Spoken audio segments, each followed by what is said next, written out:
এই কেকটা সম্পর্কে আর কি বলবো, যত যাই বলি না কেন আমার মনে হয় কম পড়ে যাবে। এই কেকটা পার্সোনালি মানে এই কেকের ডিজাইনটা আমার এত পছন্দের, এত ভালো লাগে করতে। এর আগে বেশ কয়েকবার করা হয়েছে, 5 থেকে 6 বার করা হয়েছে এই ডিজাইনটা।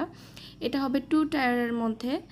যেহেতু আমি কেকটা কভার করে ফ্রিজে রেখে দিয়েছিলাম, এবার একটার পর একটা দিয়ে আর মাঝখানে একটা স্টিক দিয়ে সেট করে নিলাম। আর আমি 4 কালারের এই সুন্দর গোলাপগুলো রেডি করে রেখেছিলাম, শুধু বসিয়ে দিব।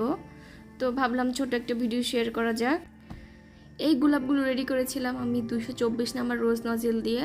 আপনারা ট্রাই করবেন এই নজেল দিয়ে এই গোলাপগুলো করার। এগুলো দেখতে মাশাআল্লাহ খুবই সুন্দর লাগছে। গোলাপ বসানো হয়ে গেলে আমি এই ফুলগুলো ফুলের দোকান থেকে কিনে নিয়েছিলাম, এগুলো রিয়েল, ভালো করে ধুয়ে পরিষ্কার করে নিয়েছি, তারপর সেট করে দিলাম। দেন আমি কিছু পার্ল আর হচ্ছে একটা টপার আর লিখে দিলাম, ব্যাস কমপ্লিট আমার কেক।